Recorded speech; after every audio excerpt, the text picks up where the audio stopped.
Assalamualaikum warahmatullahi wabarakatuh. Alhamdulillah, alhamdulillahilladzi arsala rasulahu bil huda wa dinil haq liyudhhirahu ala dini kullihi wa kafa billahi syahida. Asyhadu an la ilaha illallah wa asyhadu anna Muhammadan abduhu wa rasuluh. Rabbi shrah li sadri wa yassir li amri wahlul 'uqdatam min lisani yafqahu qawli. Amma ba'du. Izinkan kami menyampaikan rasa hormat. Yang pertama yang kami hormati Ketua Umum PP Muhammadiyah Bapak Haidar Nasir dan Ibu Nurjanah yang saya hormati. Yang saya hormati Sekretaris Umum PP Pak Abdul Mukti, Pak Rektor Universitas Muhammadiyah Surakarta Prof. Sofyan Anif, juga Pak Ketua Badan Pembina Harian PP Muhammadiyah Pak Dahlan Rais, seluruh jajaran PP Muhammadiyah, seluruh jajaran PW dan PD Muhammadiyah Surakarta, serta para tokoh-tokoh yang hadir bersama di sini, para panelis yang mohon izin tidak bisa disebut nama satu persatu tanpa mengurai rasa hormat, dan yang kami banggakan seluruh hadirin yang memilih untuk hadir di dalam kegiatan pada pagi hari ini. Masya Allah, sudah datang ini Pak Haidar, suasananya suasana yang antusias tapi tertib. Ini gambaran ciri Muhammadiyah ini barangkali Pak. Ada ketertiban selalu di situ. Insya Allah forum ini forum tukar pikiran, tukar gagasan yang tadi sudah dibukakan awalnya dengan amat baik oleh Pak Ketua Umum Pak Haidar. Bagaimana negeri ini dibangun bukan kebetulan tapi gagasan, dan tokoh-tokoh pendiri republik ini itu memiliki akumulasi pengalaman perjuangan, memiliki wawasan yang amat luas, pengetahuan keilmuan yang mendalam, dan ketika mereka diminta untuk menghasilkan saripatinya, maka muncul sebuah kesepakatan yang disebut sebagai pembukaan Undang-Undang Dasar 45, yang seluruh bagian dari pembukaan itu menjadi dokumen pemikiran politik dengan pondasi intelektual solid yang bila disandingkan dengan keputusan-keputusan negara lain, kita bisa mengatakan inilah pondasi terbaik yang ada di banyak tempat. Itu dalam artian sesungguhnya, karena bukan sekedar kesepakatan tentang kata-kata, tapi di balik itu ada pikiran mendalam, ada penderitaan panjang kolonialisme, dan ada kehausan atas keadilan. Mengapa republik ini didirikan? Karena kolonialisme bertentangan dengan prinsip keadilan. Jadi republik ini didirikan pada ujungnya untuk sebuah tujuan, yaitu kalimat terakhir dalam pembukaan Undang-Undang Dasar 45, keadilan sosial bagi seluruh rakyat Indonesia. Itu kalimat penutup di dalam pembukaan, dan itulah intisari mengapa kita merdeka. Bukan sekedar menggulung kolonialisme, tapi menggelar keadilan sosial dan kemakmuran bagi seluruh rakyat Indonesia. Itu juga yang menjadi prinsip kami. Saya, Gus Muhaimin, berangkat dengan sebuah niat dan tujuan bahwa ikhtiar kita untuk melakukan perubahan bukan sekedar mengubah, tapi kami ingin Indonesia yang lebih adil, Indonesia yang lebih setara, Indonesia yang memberikan kesempatan yang setara bagi semua. Prinsip keadilan adalah prinsip utama yang kami hendak bawa. Ini yang kemudian nanti akan diterjemahkan di dalam berbagai macam kebijakan. Mengapa kita menuju ke sana? Izinkan saya menengok sedikit perjalanan bangsa kita. Bila kita tengok perjalanan bangsa ini, itu dimulai dengan kita menyepakati jadi satu bangsa. Kalau boleh slide-nya boleh ditayangkan. Mulai dengan satu bangsa. tahun 28 berbagai suku budaya menyepakati kami menjadi bangsa Indonesia. Dan kesepakatan bangsa Indonesia itu ditandai dengan bahasa persatuan bahasa Indonesia. Bapak Ibu sekalian, kalau kita tidak menyepakati bahasa persatuan, mungkin di kampus-kampus Muhammadiyah itu kalau kuliah mahasiswanya dari mana-mana harus pada belajar bahasa. Kenapa? Karena bahasa Indonesia belum jadi bahasa persatuan. Hari ini kita menganggap sebagai sesuatu yang biasa saja bahwa kita memiliki bahasa persatuan bahasa Indonesia. Uni Eropa bersatu, ada 28 bangsa, 28 suku. Bahasa persatuan mereka, bahasa resmi mereka adalah 23 bahasa. Seluruh kesepakatannya ditulis dalam 23 bahasa. Setiap parlemennya bersidang, di belakang ada penerjemah. Semua dokumen diterjemahkan. India begitu, semua negara bineka. Kita ini yang kami sebut sebagai satu yang pertama. Satu yang pertama, yaitu satu bangsa. Apa bisa dipastikan mengikuti iPad kami yang operator? Oke, mengikuti iPad ini saja ya. Jadi satu bangsa disambungkan dengan iPad saja. Coba kalau boleh minta tim operator untuk sambungkan di sini. Nah, yang kedua adalah satu negara yang tadi diceritakan oleh Pak Haidar. Kita menjadi satu negara, negara Indonesia. Satu pertama satu bangsa, satu yang kedua menjadi satu negara. Tapi kita masih federasi. Berikutnya, satu yang ketiga kita menjadi satu negara kesatuan ketika ada mosi integral Natsir. Menjadi satu kesatuan. Jadi kalau hari ini ada yang mengatakan NKRI harga mati, itu K-nya itu baru terjadi tahun 50. Sebelum itu belum ada K, adanya negara Indonesia. Dan disebut Indonesia itu wilayahnya cuma Jogja, yang lainnya adalah Indonesia Serikat. Bung Karno mengatakan pada 17 Agustus 1950, ini adalah proklamasi Indonesia yang kedua ketika kita memproklamasikan menjadi negara kesatuan. Lalu kita belum satu air, karena baru tanah saja ini. Airnya bukan Indonesia. Laut Jawa, laut internasional. Selat Sulawesi, selat internasional. Berbagai perairan bukan wilayah Indonesia. Lalu deklarasi Juanda. Nah, Juanda ini tokoh Muhammadiyah. Juanda adalah seorang guru Muhammadiyah yang mengajar di Jakarta. Bahkan ceritanya cukup legendaris ini.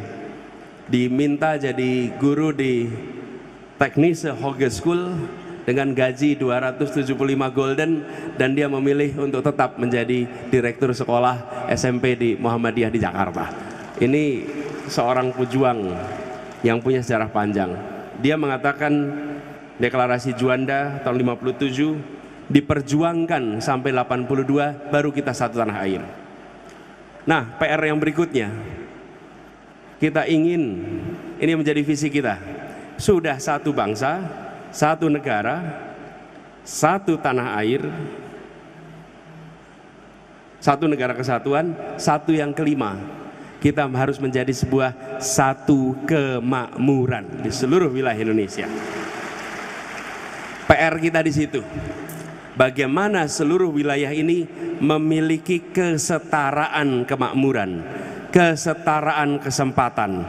Karena bila terjadi ketimpangan terus-menerus, maka resikonya adalah menjaga persatuan itu akan sangat sulit sekali. Sebagai contoh, saya berikan ilustrasi Bapak Ibu sekalian, betapa ketimpangan itu nyata. Pembangunan itu tentang manusia, bukan tentang infrastruktur, bukan tentang bangunan, tapi manusianya. Indeks pembangunan manusia Jawa Sumatera, perhatikan Tahun 2013 69 skornya untuk Jawa dan Sumatera. Coba perhatikan Kalimantan, Bali, Nusa Tenggara, Sulawesi, Maluku paling kanan bawah. Angka 69 tahun 22. Artinya apa? Ketinggalannya 1 dekade. Bukan soal selisihnya itu 4 poin, 5 poin. Mengejar 5 poin itu 1 dekade, Bapak Ibu sekalian. Jadi ini ketimpangan bila tidak dikoreksi, ini belum masukkan pertumbuhan ekonomi. Nanti bisa tunjukkan pertumbuhan ekonomi, lapangan pekerjaan, investasi, dan indikator-indikator lainnya. Masukkan 1 aja, ketimpangan luar biasa. Habis sekalian pasti pernah ingat balkanisasi tahun 90-an, Yugoslavia tercerai-berai. Kita ingatnya etnik konflik, itu di ujung. Sebelumnya apa? Disparitas ekonomi yang terus-menerus. Makedonia yang maju, Serbia yang maju, tapi Bosnia, Herzegovina, dan tempat-tempat yang lain, Slovakia yang itu mengalami penurunan yang luar biasa. Ketimpangan itu terus-menerus. Dibiarkan, itu sama seperti mengeringkan hutan, seperti mengeringkan rumput. Cukup ada 1 puntung rokok jatuh, maka rumput itu terbakar, maka hutan itu terbakar. PR kita hari ini, jangan pernah kita mengeringkan rumput Indonesia, jangan pernah kita mengeringkan hutan Indonesia dengan membiarkan ketimpangan itu terus-menerus. Apalagi kalau dimasukkan ketimpangan kota desa, ketimpangan kota kecil, kota besar, ketimpangan itu luar biasa. Inilah PR terbesar kita. Karena itu kita ingin menjaga Indonesia utuh, Indonesia tetap satu, dan bangsa ini utuh. Caranya apa? Bukan dengan menekan dan memberikan rasa takut. Kita pernah punya periode di mana ada stabilitas, ada persatuan. Kenapa? Karena ada yang pegang senjata dan mengawasi semuanya. Maka diam dan bersatu. Persatuan yang sesungguhnya itu ditopang dengan hadirnya rasa keadilan. Di situ maka muncul persatuan. Itulah sebabnya kita mengusahakan ke arah sana, kesetaraan dalam semua aspek.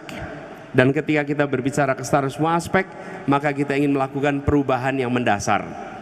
Yang pertama, Bapak sekalian yang kami hormati, kami melihat perlunya untuk kita mengubah kebijakan-kebijakan dengan memasukkan unsur keadilan. Kenapa ini menjadi mendasar? Sebagai contoh, bidang pendidikan, nanti akan kita bahas bersama.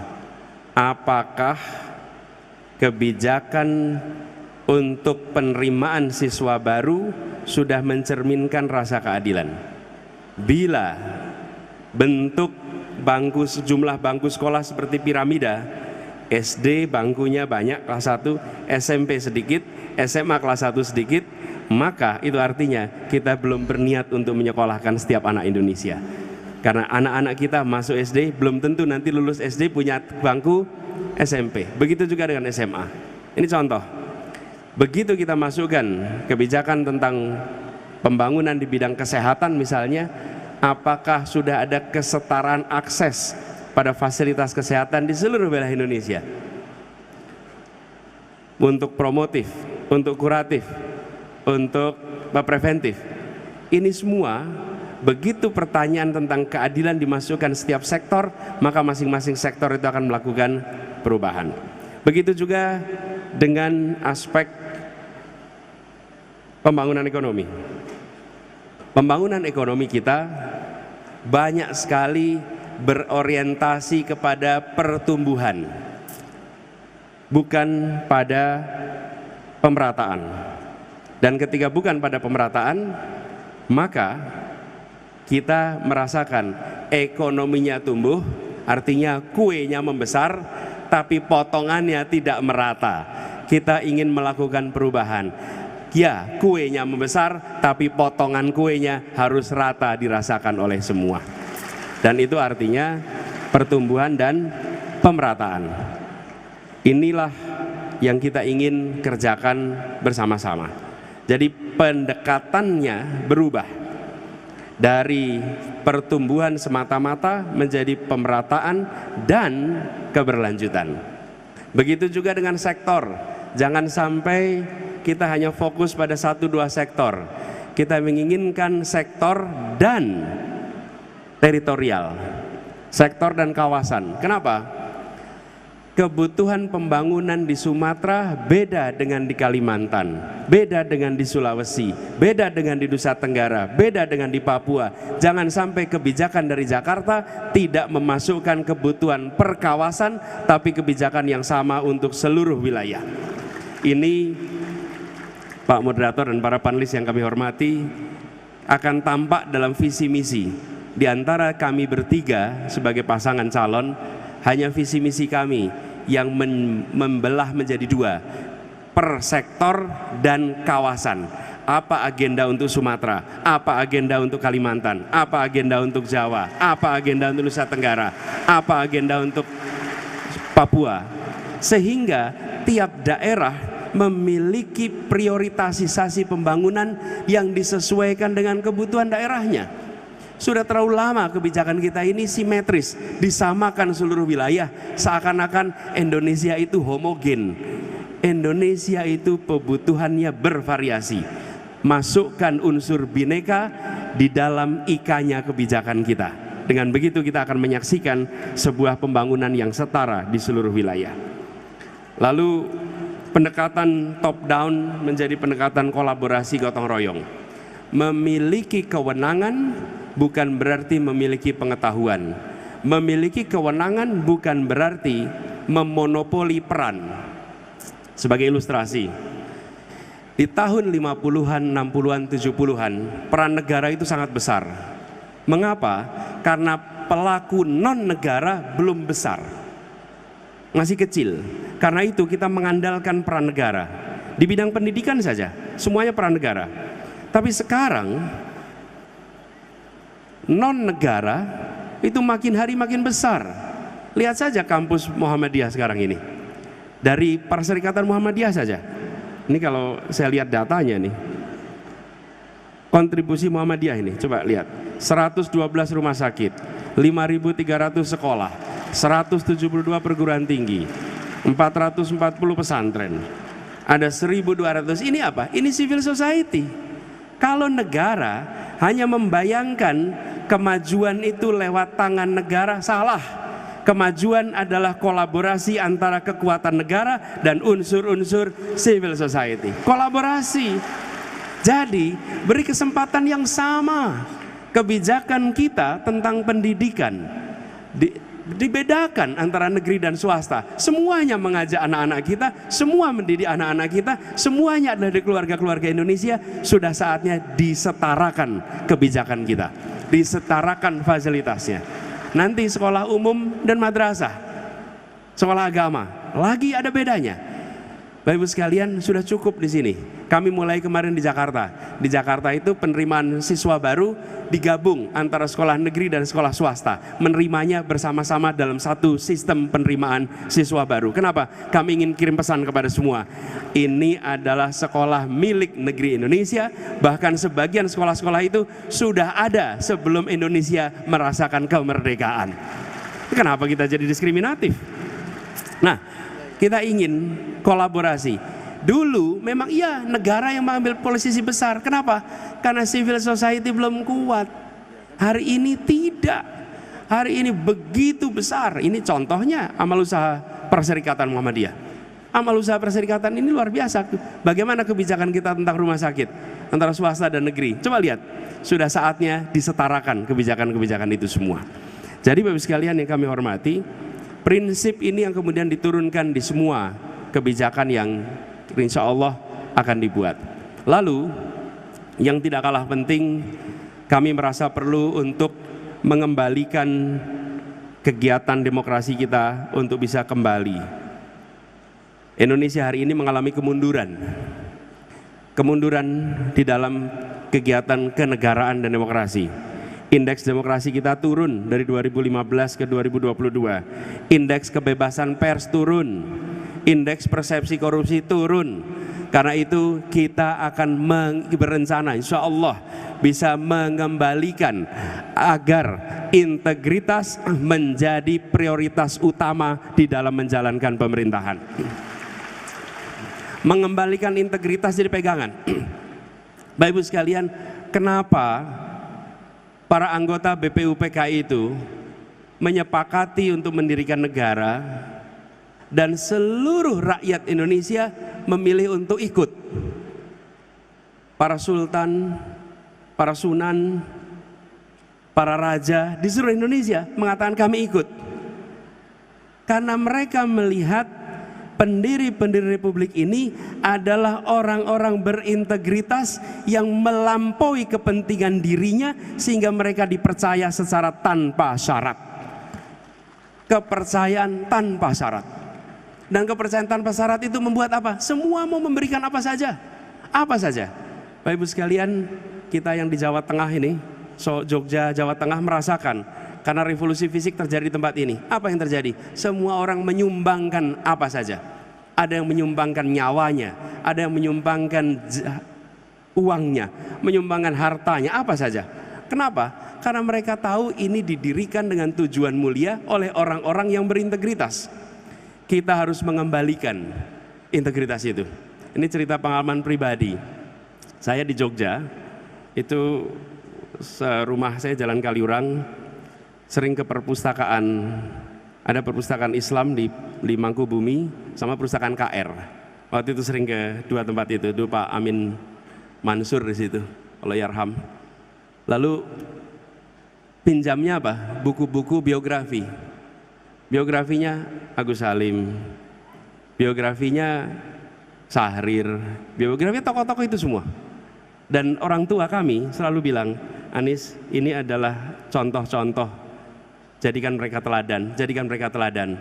Saya sekarang itu berpikir, itu nama-nama yang disebut itu kalau hari ini ditanya profesinya apa ya?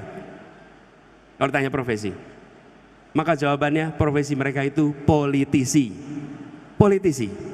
Tapi tidak ada keluarga-keluarga di Indonesia yang memandang mereka sebagai orang yang tak terhormat. Tidak ada keluarga-keluarga yang menganggap sebagai rendah. Kalau mereka muncul, mereka katakan jadilah kalian seperti dia, contohlah dia. Kita ingin mengembalikan agar dunia politik kita menjadi dunia yang dicontoh oleh keluarga-keluarga di seluruh Indonesia. Kenapa? Karena berintegritas, melampaui kepentingan dirinya. Nah, ini yang kemudian PR besar. Kita menghadapi persoalan korupsi yang cukup serius.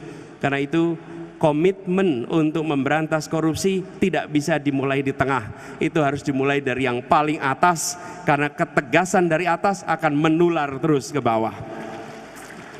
Tidak ada ketegasan yang merembes dari bawah ke atas. Ketegasan itu merembesnya dari atas ke bawah. Tidak ada yang terbalik. Bila di atasnya tegas, ke bawahnya tegas. Bila di atasnya kompromi, ke bawahnya akan kompromi. Inilah prinsip. Karena itu kami melihat ini salah satu prinsip yang penting sekali.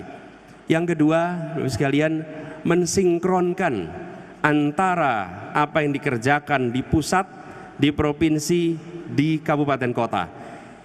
Dengan adanya pemilihan tingkat daerah, dengan adanya otonomi daerah, kebijakan pusat sering tidak sinkron. Kenapa terjadi? Saya pernah merasakan jadi kepala daerah. Kalau saya ditanya, pernah tidak dapat perintah dari pusat untuk memperbaiki kesehatan? Tidak pernah. Pernah tidak dapat perintah untuk memperbaiki pendidikan? Tidak pernah. Pernah dapat perintah untuk memperbaiki soal kesehatan ibu? Tidak pernah. Jadi kalau ada gubernur, wali kota, bupati memikirkan soal ibu hamil, maka bupati, wali kotanya itu yang peduli. Bukan karena ada direction dari pusat. Ke depan itu diubah. Harus ada guideline dari pusat untuk semua isu yang harus dikerjakan oleh seluruh daerah. Kenapa? Karena pusat mengirimkan dana transfer. Dana transfer dikirimkan tapi tidak diiringi dengan tuntutan kinerja. Apa yang terjadi? Dana transfernya diterima, tapi di jalan tidak dilaksanakan program-program untuk kesejahteraan rakyat. Insya Allah dengan seperti ini maka sinkronisasi itu akan terjadi. Integritasnya ada, sinkronnya ada. Insya Allah ini akan membuat aliran APBN kita, APBD kita dirasakan lebih baik untuk seluruh masyarakat Indonesia. Boleh diaminkan, boleh diaminkan. Baru kali ini amin diaminkan Mas ya. Nah, kemudian Mas sekalian, kita menyaksikan juga bagaimana kebebasan dalam demokrasi mengalami penurunan. Kritik justru dibutuhkan dalam sebuah pemerintahan, karena kritik itu akan mencerdaskan masyarakat, dan kritik itu akan memaksa pembuat kebijakan untuk selalu mengkaji mana yang lebih baik, karena adanya hujanan kritik. Tapi ketika kritik itu mati atau dimatikan, maka yang sesungguhnya terjadi, kebijakan itu kualitasnya mengalami penurunan. Jadi kami memandang kebebasan ini menjadi salah satu hal yang penting untuk dikembalikan, bahkan kebebasan pada rakyat secara umum. Jangan sampai menyebut Indonesia dengan istilah Wakanda, dengan istilah Konoha, hanya karena kita tidak berani menyebut nama Indonesia karena khawatir ada undang-undang ITE yang memprosesnya. Insya Allah undang-undang yang membelenggu kebebasan itu yang akan direncana untuk direvisi di kedepannya.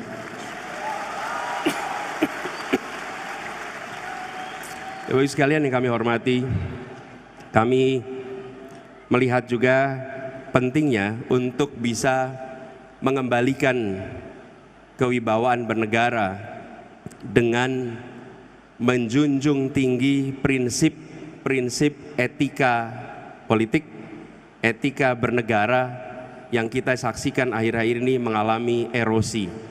Komitmen itu harus dijaga, dan itu artinya menjaga agar kepentingan-kepentingan non-negara jangan sampai mendominasi keputusan-keputusan yang diatur oleh pemerintah. Dalam bahasa sederhana, teknokrasi yang akan memimpin proses, baru kemudian keputusan politik, baru kemudian pasar mengikuti. Bapak Ibu sekalian kami hormati, itu saja sebagai pengantar untuk diskusi pada pagi hari ini. Insya Allah nanti kita berdialog, nanti dalam dialog kami sama-sama dengan Gus Muhaimin untuk merespon, menjawab apa yang nanti akan disampaikan oleh panelis. Terima kasih atas kesempatan perhatiannya. Nasrul minallah, fatun qarib. Assalamualaikum warahmatullahi wabarakatuh.